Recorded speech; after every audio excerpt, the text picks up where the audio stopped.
ఆంధ్రప్రదేశ్లోని ఉపాధ్యాయ అభ్యర్థులకు రాష్ట్ర ప్రభుత్వం త్వరలోనే తీపి కబురు చెప్పనుంది. రాష్ట్రంలో మరో డిఎస్సి నిర్వహణకు ప్రభుత్వం వేగంగా అడుగులు వేస్తుంది. వచ్చే ఉగాది పండుగ కానుకగా ఈ నోటిఫికేషన్ విడుదల చేయాలని విద్యాశాఖ భావిస్తున్నట్లుగా సమాచారం. రాష్ట్రంలో వివిధ విభాగాల్లో మొత్తం 3600 పోస్టులు ఖాళీగా ఉన్నట్లుగా లెక్క తేలింది. ఆదర్శ పాఠశాలలో పీజీటీ, టీజీటీ పోస్టులు, బీసీ, ఎస్సీ, ఎస్టీ సంక్షేమ గురుకులాల్లో ఉపాధ్యాయ ఖాళీలు, సొసైటీ పరిధిలోని పాఠశాలలో బోధనా సిబ్బంది కొరత ఉండడంతో ప్రభుత్వం మరో డిఎస్సి వేసేందుకు సన్నద్ధమవుతుంది. మరి డిఎస్సి సిలబస్లో ఎలాంటి మార్పులు చేయడం లేదని తెలుస్తుంది. గత ఏడాది ప్రకటించిన సిలబస్నే ఈ నోటిఫికేషన్ కూడా కొనసాగించే అవకాశం ఉంది. దీంతో అభ్యర్థులు పాత మెటీరియల్తోని తమ ప్రిపరేషన్ కొనసాగించవచ్చు. గత డిఎస్సి తరహాలోని గరిష్ట వయో పరిమితితో సడలింపులు ఇచ్చే ఛాన్స్ ఉంది.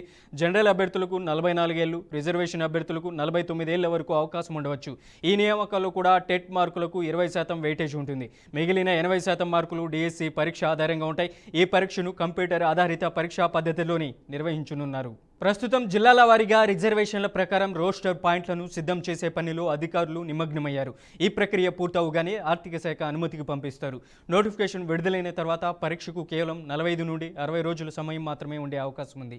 ఈ క్రమంలోనే అభ్యర్థులు అధికారిక నోటిఫికేషన్ కోసం వేచి చూడకుండా ఇప్పటి నుండే తమ ప్రిపరేషన్ వేగవంతం చేయాలని నిపుణులు సూచిస్తున్నారు.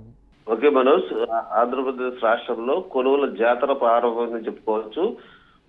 రాష్ట్రంలో మరోసారి డిఎస్సి నిర్వహణకు ప్రభుత్వం వేగంగా అడుగులు వేస్తుంది.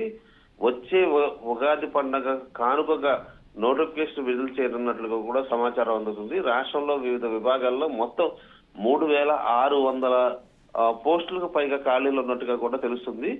అయితే మొత్తంగా బీసీ, ఎస్సీ, ఎస్టీ సంక్షేమ గురుకులం ఉపాధ్యాయుల పోస్టులు ఖాళీలు, సొసైటీ పరిధిలో పాఠశాలల్లో బోధనా సిబ్బంది కొరత, వీటన్నింటినీ అధిగమించేందుకు డిఎస్సి నిర్వహించాలని చెప్పేసి రాష్ట్ర ప్రభుత్వం ఒక నిర్ణయం అయితే తీసుకుంది. డిఎస్సి నిర్వహించి ఈ ఖాళీలన్నింటినీ భర్తీ చేయాలని చెప్పేసి కూడా నిర్ణయం తీసుకుంది. డిఎస్సిలో నిర్వహించేటప్పుడు సిలబస్ లో ఎటువంటి మార్పులు చేయటం లేదని చెప్పేసి కూడా ఇప్పటి వరకు ఉన్న సమాచారం మనకు అందుతున్న సమాచారం ఉంది.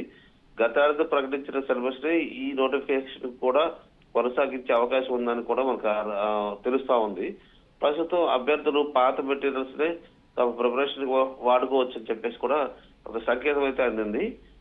గత డిఎస్సి తరహాలోనే గరిష్ట వయోపరిమితి సడలింపు ఇచ్చే అవకాశం కూడా కనిపిస్తుంది. జనరల్ అభ్యర్థులకు 44 ఏళ్లు, రిజర్వేషన్ అభ్యర్థులకు 49 ఏళ్ల వరకు కూడా అవకాశం ఉండేటట్టుగా కూడా తెలుస్తుంది. నియామకాల్లో కూడా టెట్ మార్పులకు 20% వెయిటేజ్ కల్పించే అవకాశం అయితే కనిపిస్తుంది. ప్రస్తుతం జిల్లాల వారీగా రిజర్వేషన్ ప్రకారం రాష్ట్ర పాయింట్లను సిద్ధం చేస్తుంది. ఈ పనిలో ప్రస్తుతానికైతే కనుక అధికారులు దీనిలో ఉన్నారు. ప్రస్తుతానికి మనకు అందుతున్న సమాచారం ప్రకారం మాత్రం ఉగాది కల్లాగా ఈ నోటిఫికేషన్ రిలీజ్ చేసి తదుపరి ప్రక్రియను వేగవంతం చేసే కార్యక్రమం అయితే ప్రభుత్వం తీసుకుందని కూడా చెప్పుకోవచ్చు. Manoj. Right Subbu, thank you for the update.